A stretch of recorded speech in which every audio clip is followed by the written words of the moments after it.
The late Arizona sun spilled golden light across the desert, igniting the saguaros and the rust-red boulders in a blaze of color. From a distance, Ethan Harper's house rose from the Sonoran dust like a polished gem, an angular structure of steel and glass reflecting the last streaks of day. To strangers, it might have looked like a modern art museum stranded in the wilderness. To Margaret Maggie Harper, it felt like a world she was about to trespass upon. At 68, Maggie's hair had silvered under the desert sun, though her posture was still straight from years of teaching art to restless community college students. She had once lived in a cozy Tucson home filled with the smell of oil paint, the chatter of wind chimes, and the soft clutter of a life well lived. But after her husband's death, the house became too quiet, too heavy, too full of ghosts. When Ethan and his wife, Claire, suggested she move in with them in Phoenix, she hesitated only briefly. "It'll be so much easier for you, Mom," Ethan had said over the phone. "We've got plenty of space. The kids will love having you around. No more lonely nights in that old house." It had sounded warm, hopeful, even merciful. Maggie packed 2 suitcases, a wooden box of paintbrushes, and a sketchbook worn soft with time, leaving behind the house where she had spent decades layering canvases with color. Ethan's car crunched along the gravel driveway leading to the house. As the automatic gate slid open, Maggie's chest tightened. The home was vast and gleaming, all right angles and open glass, a statement to the desert. "Look what I've conquered." When the front door opened with a soft electronic hiss, a woman's voice, smooth and metallic, echoed in the entryway. "Welcome home, Ethan. Welcome, Margaret." Maggie flinched. Ethan laughed. "Don't be startled, Mom. That's Luna, the house AI. Lights, music, temperature, even the blinds. She does it all. Just say, 'Hello, Luna,' and she'll listen." Maggie forced a small smile. She had lived her life surrounded by color and mess, talking to people, not machines. This house was a cathedral of silence and cold efficiency. Claire glided into the foyer, radiant in a beige silk dress, smelling faintly of expensive jasmine perfume. "Maggie, finally!" She leaned in for a careful, almost staged hug. "We're so excited to have you here. I hope you'll be comfortable, and maybe help keep things tidy. The kids can be a bit, chaotic." The comment was light, but the undertone was sharp. Maggie let it pass. Then came the thunder of little feet. Lila, 8, and Noah, 10, burst in like a warm gust of wind. "Grandma, tell the coyote story," Noah shouted. "Grandma, I want to paint a pink cactus," Lila squealed. Maggie's heart softened. For these small arms and eager faces, she had agreed to leave her sanctuary behind. The first evening passed in a haze of polite smiles and faint alienation. They ate dinner at a long marble table in a kitchen gleaming like a showroom. Claire spent half the meal adjusting the lighting and snapping photos of the plated salmon. On her phone, Maggie saw the caption appear, "Desert Family Dinner. So blessed." Maggie chewed silently, careful not to scrape her fork against the glossy stone. That night, she retreated to the guest room, a minimalist white space with one large glass wall overlooking the shadowy desert. She slid open the door to the patio and breathed in the dry, earthy scent of nightfall. In the distance, Camelback Mountain cut a dark silhouette against the moon. For a moment, she could almost hear the comforting quiet of her old Tucson studio, where wind chimes spoke to her instead of synthetic voices. Then she noticed it. A tiny blinking light on the shelf near the bed. At first, she thought it was a clock. She leaned closer, the light stilled, then flickered again. From the corner of the room came a soft, steady hum. Maggie hesitated, a prickle crawling along her neck. Probably part of the smart home, she told herself, sliding under the pristine white duvet. But unease followed her into sleep. Over the next few days, Maggie tried to make herself at home. She painted with the children on the patio, showing them how to mix desert pinks and ochres. She baked cookies and told folk tales about the desert winds. But whenever Claire appeared, her world shrank a little. "Oh, Maggie, painting already? Let me just tidy these brushes. Minimalist spaces photograph so much better for my live stream." Maggie smiled politely, tucking away the little flare of irritation. One evening, Ethan and Claire called her into the living room, all smiles and brightness. "Mom," Ethan said, "next week we're heading to Napa for a retreat. Just a week. The house will be all yours." Claire set a bottle of prickly pear wine on the counter with a little card. "Make yourself at home, Maggie." We're so grateful." They hugged her warmly, cameras flashing in their eyes, even without phones in hand. Maggie felt a faint, staged quality to their cheer, as if she had stepped into one of Claire's carefully curated Instagram posts. The next morning, their car disappeared down the long desert road. Silence swallowed the glass house. The wind whispered through the cacti, carrying the smell of dust and sun. Maggie wandered the echoing rooms, suddenly aware of every creak, every hum. In the empty house, the blinking light seemed brighter, the quiet sharper. She paused in the guest room doorway, staring at that small, pulsing dot. A thought bloomed, dark and uneasy. Who or what is watching me here? The desert house was different in silence. In the mornings, light poured through the glass walls in hard, white shafts, throwing sharp-edged rectangles across the concrete floors. Maggie wandered barefoot, coffee in hand, trying to feel at home. Yet every step echoed. The stillness pressed against her ears like a held breath. She tried to distract herself with small routines, feeding the kids goldfish, watering Claire's perfect succulents, flipping through her sketchbook on the patio. But unease coiled in her chest. The house was too alert, too watchful. The blinking light in the guest room returned to her mind. On the third morning, Maggie followed a hunch. She crouched in front of the alarm clock on the shelf. Her fingers brushed the smooth black surface. No buttons, no numbers. A tiny lens gleamed like a drop of obsidian. She froze. It wasn't a clock. Her stomach lurched. She glanced around the room. Suddenly, the minimalist decor felt sinister. The sleek air purifier in the corner, the smart speaker on the dresser, even the thermostat on the wall. Any of them could be watching. Maggie stood slowly, her pulse fluttering. She thought of Claire's offhand comment when she first arrived. "Our smart home never misses a thing." She hadn't realized how literal that was. By afternoon, curiosity overcame fear. Maggie, who had spent decades teaching students to look closely, to see the world as layers and patterns, turned that practiced gaze on the house. She found a faint seam on the smart speaker's casing. A closer look revealed another tiny lens. In the living room, she noticed the air purifier was angled toward the couch. A tiny, irregular speck on its panel reflected light differently. Another eye. Her hands trembled. By evening, Maggie's unease had hardened into determination. She remembered Claire's constant live streaming, Ethan's insistence on the house being always connected. This wasn't just a paranoid guess anymore. They were recording her. But why? On the fourth day, while dusting the shelves in Ethan's office, Maggie found her answer. The office was a cool, austere room. Black desk, dual monitors, a tablet propped on a sleek stand. She picked it up absent-mindedly, intending to wipe the surface, and the screen came alive. A folder sat in the center, labeled Family Archive. Her breath caught. She tapped it. Dozens of video thumbnails bloomed across the screen. Most were familiar scenes: the kitchen, the patio, the kids' playroom. She tapped the first video. There she was, herself, standing at the stove, humming while stirring a pot of soup. Her back bent slightly, hair in a loose bun. The angle was high, as if from the corner of the ceiling. She watched herself laugh softly at some private thought. A label at the bottom read, "Maggie, Quirky Habits." Her chest constricted. Video after video appeared as she scrolled. Maggie dozing in an armchair, mouth slightly open. Maggie wiping a tear while holding an old photo of her husband. Maggie painting with the children, her voice soft as she explained how to mix desert pink. Some clips were tagged with notes: emotional moment, potential reel content, desert grandma aesthetic. Her hands went cold. Then she found the recordings that twisted the knife. A video call. Claire lounged on a white sofa, phone angled to capture her best side, speaking to a woman Maggie didn't recognize. "She's like our live-in character study," Claire laughed, voice dripping with amusement. "I swear, Desert Grandma could go viral. People eat this stuff up. Authentic, cozy, a little tragic. It's perfect for our family brand." The other woman giggled. "And she has no idea?" Ethan's voice floated in from off-screen. "No idea. It's like a natural documentary. Give it a few months and maybe we pitch it to a platform. Family reality content with a twist. Old-school heart in a modern home." Claire sipped her iced latte, smiling like a queen. "She's adorable. But it's like, she's part of the set, you know? Our own little desert exhibit."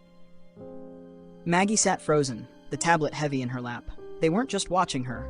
They were using her. Her private grief, Her quiet routines, her tender moments with the kids, all of it was content, entertainment for clicks and likes. Her hands trembled, but her mind clicked into focus.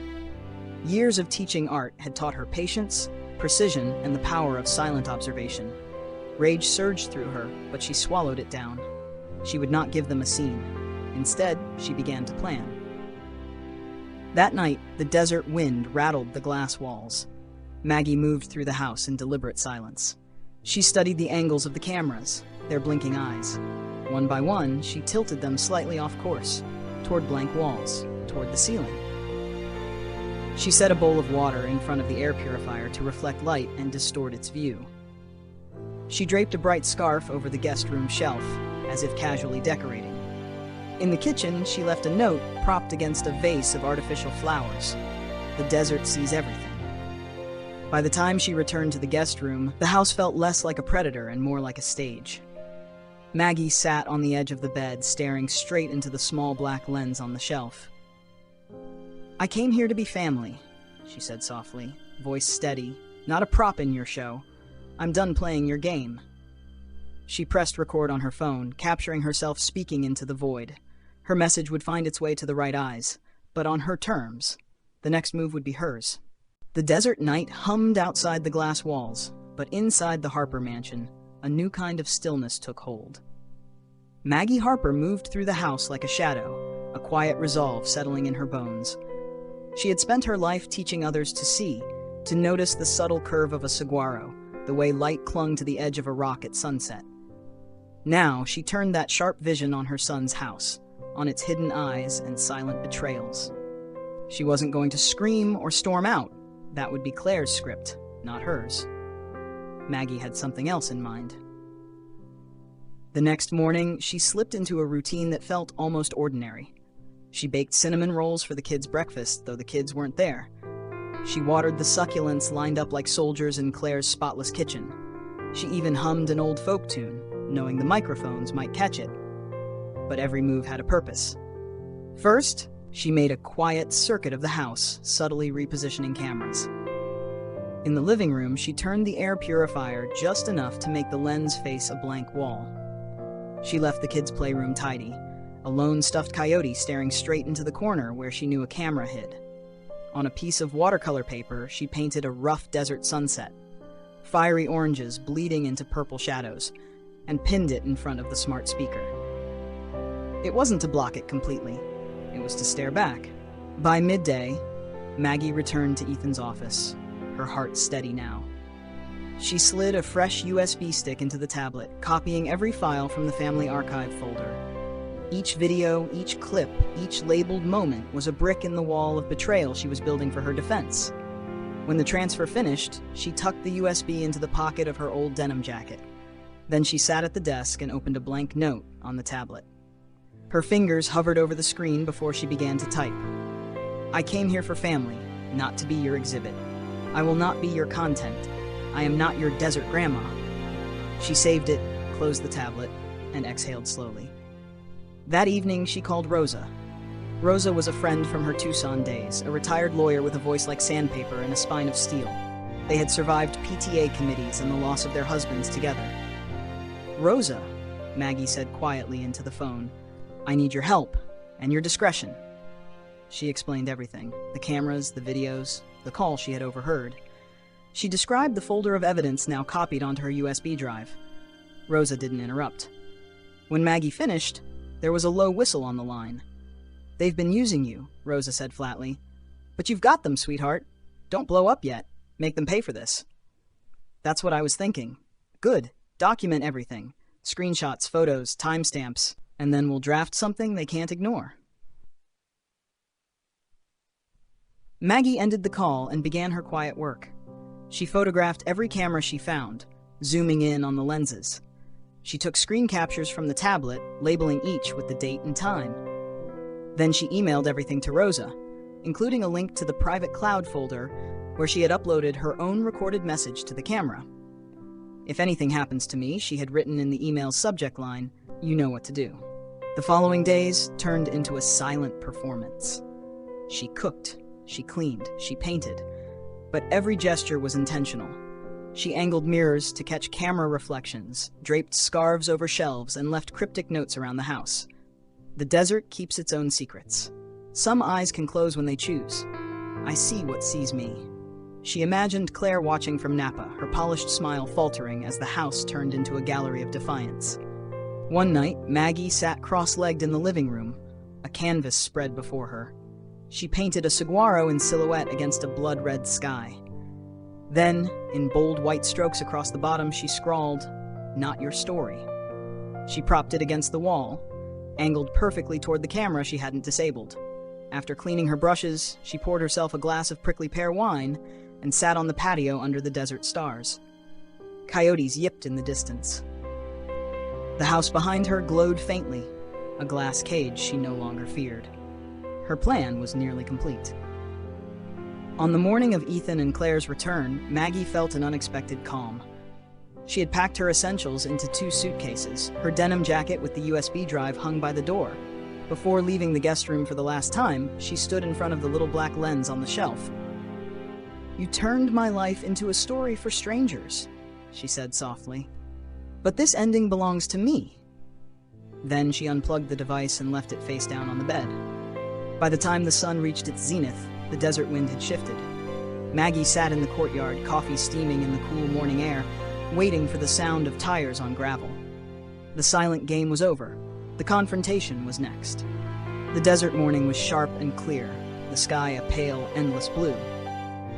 Maggie sat in the sunlit courtyard of the glass house, a mug of coffee warming her hands.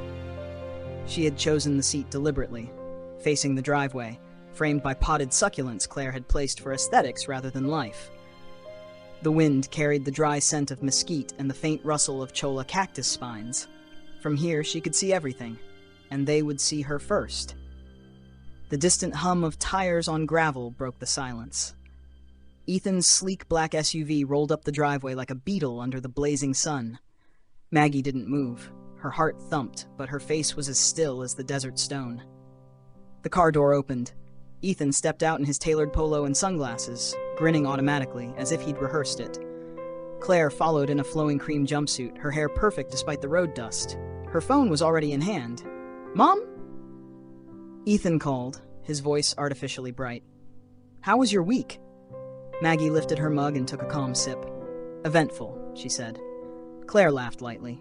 "Oh, did the house behave? No problems with Luna?" Maggie let the question hang in the dry air. Then she gestured toward the kitchen with a small smile. "Why don't you come inside?" The interior of the house was cool and gleaming, as if it had never been lived in, but the kitchen island was transformed into a gallery of quiet fury. Spread across the marble surface were screenshots, video stills of Maggie cooking, dozing and crying, close-ups of the cameras she'd found, a printed transcript of the video call where Claire had laughed about desert grandma. Next to them sat the USB drive and a single sheet of legal stationery with Rosa's letterhead. Ethan stopped short. His grin faltered. "Mom, what is all this?" Claire's phone slipped slightly in her hand. Her perfect posture stiffened. This isn't." Maggie's voice was calm, almost gentle. "It's everything you've recorded of me. Everything you tried to turn into content." She turned the letter toward them. "And this is from my lawyer. It outlines the financial arrangement we'll be making before I leave this house." Ethan ran a hand through his hair, a nervous tic from childhood. "Mom, wait. I think you've misunderstood. The cameras, they were just for security, and security?" Maggie's tone didn't rise, but the air seemed to tighten. "Does security need to label my tears as emotional moment? Does security discuss pitching me to a streaming platform?" Claire opened her mouth, then closed it. A flicker of something, fear or shame, crossed her face. "I trusted you," Maggie continued. "I came here because I thought I was family. Instead, I became your exhibit." Silence settled over the marble and glass. Only the hum of the air conditioner filled the space. Finally, Maggie pushed the legal letter forward. "Here is what will happen. You will return the money I contributed to this house. You will provide funds for my relocation, enough for a small casita in Sedona, and you will provide a written acknowledgement of the privacy violations. If you do not, Rosa will take this further." Ethan's jaw tightened. "Mom, this is extreme. I mean, we're family. Do you really want to make this legal?" "Family?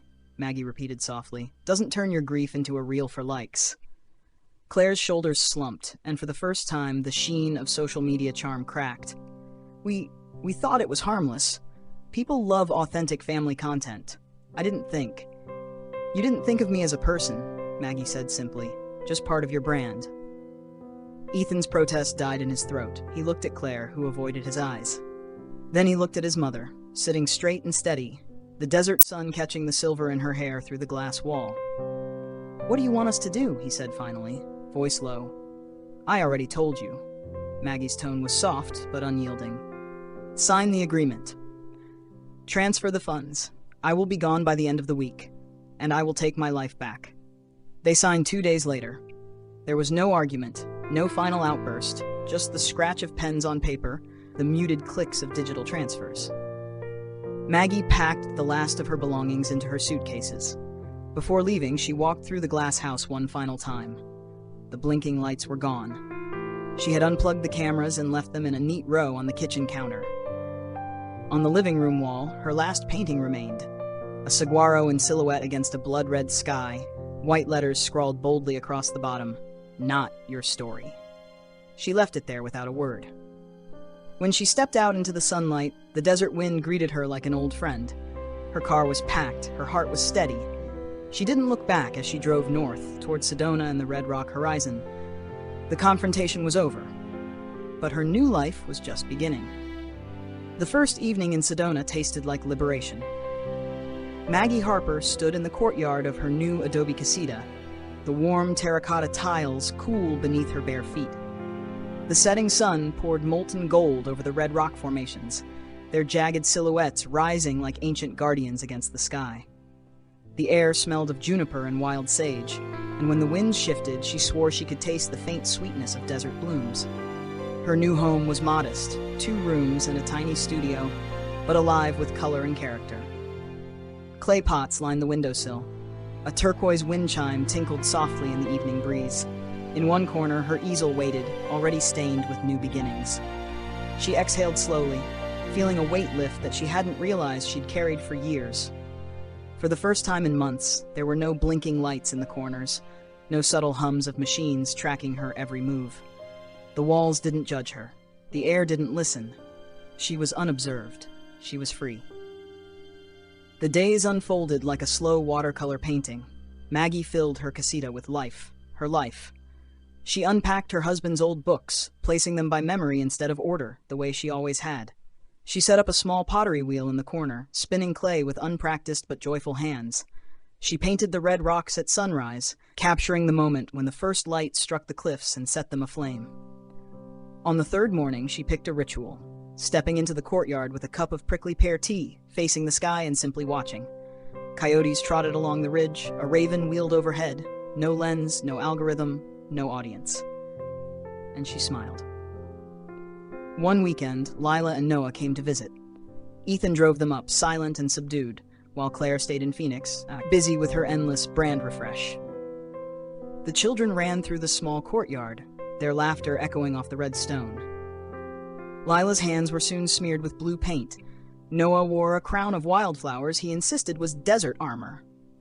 Maggie led them in an art adventure, letting them splatter bright colors onto a canvas spread on the dirt.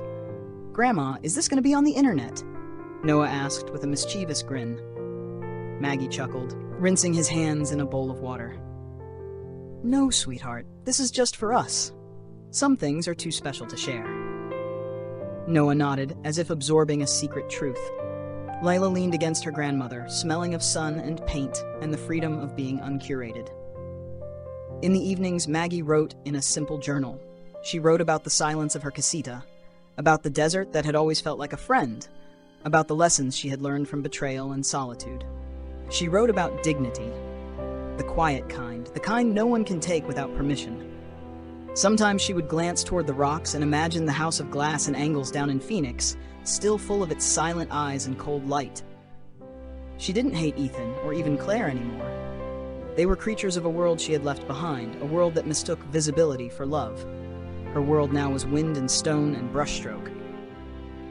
One night, under a sky spilled with stars, Maggie lit a small fire in her Kiva fireplace. She roasted a marshmallow slowly, savoring its soft collapse. The desert was dark and wide, the air cool against her skin. She whispered to herself, to the flames, to the husband whose memory still lived in her heart. I'm not their story anymore. I'm mine. The words hung in the air like a vow. A soft gust stirred the wind chime, and Maggie closed her eyes, listening. Not for machines, not for surveillance, but for the wild and simple music of her own life. Above her, the desert sky stretched infinite, filled with stars that had watched over her long before cameras ever had, and would watch long after.